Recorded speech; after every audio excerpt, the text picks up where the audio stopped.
welcome to our indoor pool. We're bringing the river inside. So we've got a lot of water under the floor. We don't know where it's coming from. Mm.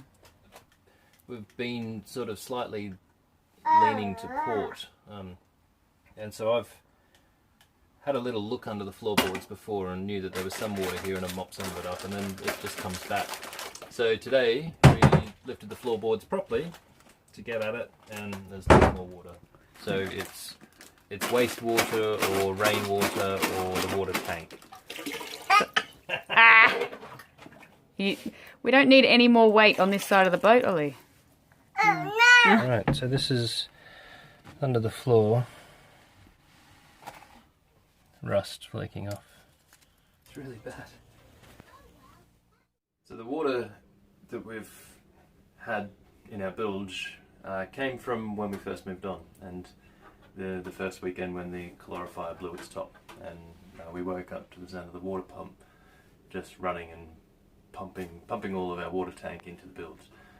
We didn't really know boats then, and we fixed the top of the calorifier, we got the water pressure system working again, mopped up the water that we could see, and didn't think much more of it. But the water that we've had sitting in the bilge, I'm sure it's come from that one weekend where... All over this floor, in the bathroom. Yeah, where there must have been a fair bit of water that was pumped in there. And so it's been sitting there for a few years. Bit embarrassing, but we know boats a lot better now, so we wouldn't let that happen again. But we need to get the rest of it out, then we need to clean it up and put some protectant over the steel so it stops the rust. So the rust looks bad, but it's not as bad as what it... Splintering rust like that always looks worse than what it is. It doesn't take much to scrape it off, and then with a special pad on an angle grinder, you can take it back to bare steel fairly quickly, clean it up, and then we'll pop some Vactan on it, which is an acid that stops any of the rust from spreading, and it's also finishes with like a plastic sort of coating to it. So we'll put Vactan on it, and then maybe a couple of coats of primer over the top of it as well. So we're going to have to rip up the floor.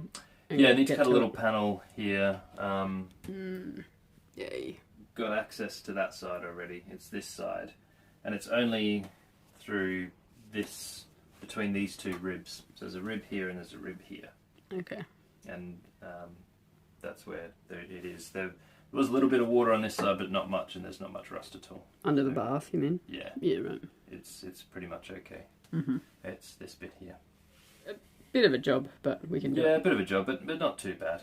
And we've got good access there. I've done most of that side. We'll be able to create fairly easy access here. And then be nice to have an inspection hatch into the bilge then. So if you do get a water leak in your boat, get all the obvious water, but then have a good think about where else it could have gone. I'd definitely be doing that now. So, we're moving day. We've moved probably only about a mile and a half, if we're lucky, up the river. We're just outside of Wag. We've been through one lock. Hopefully that's enough not to attract too much attention from the CRT this time. And it's been a day of two firsts. Well, sort of. We had an engine failure while I was on the boat by myself. Aaron had gone to collect the cargo bike. Yeah, I was just moving up to where we're hoping to moor, and the engine cut out. I think it's to do with water in the diesel, and there's a water filter that we have to fit. We've had it for about a year, and I haven't fitted it yet, so that's what you get, right? Managed to coast to the bank, and we've got a line on them. No other boats around, so it's no big deal. And the second first is boat repairs to a new low. Actually fixed this with duct tape. So the aluminium seam of the roof is split in places, and that's allowing water in, and it's just getting a bit ridiculous and causing a whole lot of mould on the inside. So we need to fix that at some point properly. What I'm planning to do is take the aluminium off, aluminium weld the sections that are cracked and then put it back together. I made this terrible hole here just to see what's under what it was made of, and it's just literally the aluminium with plywood. So I don't want to put it back together that way, but there's not a whole lot of room to put much insulation or layers, certainly not layers of insulation. So what I'm thinking of doing is just putting one sort of sheet material in between the aluminium and then the plywood.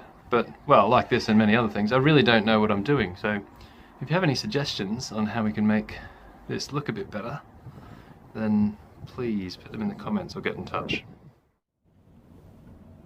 Can you hear that? There's no wind, there's no rain, there's no generator running. It's quite a relief. It's been quite a month for strong weather, really strong winds. You might have heard about the storms that have been going on.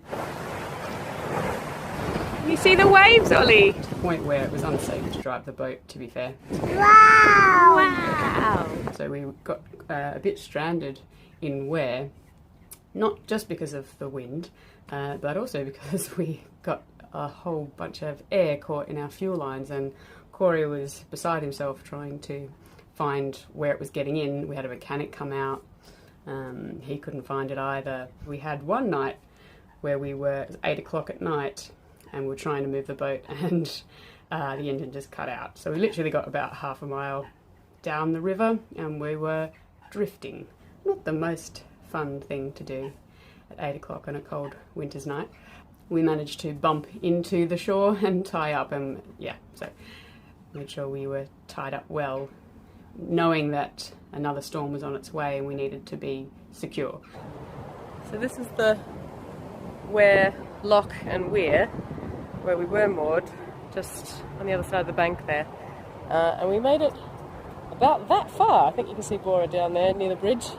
The storms were quite bad.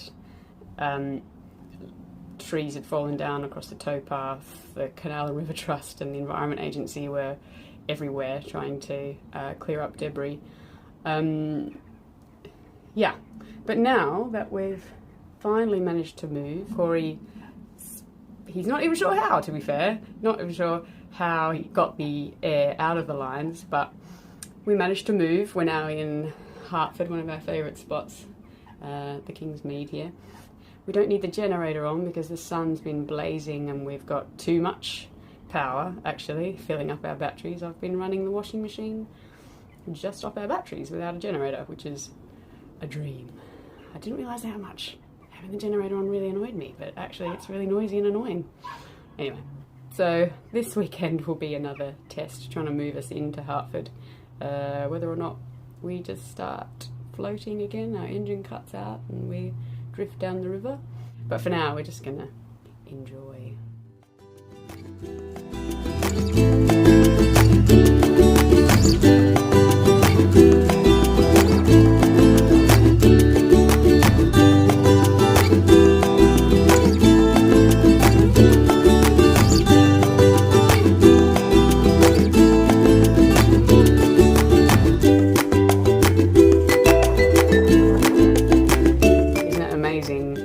When the sun comes out, how much that can affect your mood and your mental attitude, your outlook. It constantly amazes me how connected it all is. Yeah, I'm more than ready for spring. Hooray! Thanks for tuning in to 5 Knots Cruising.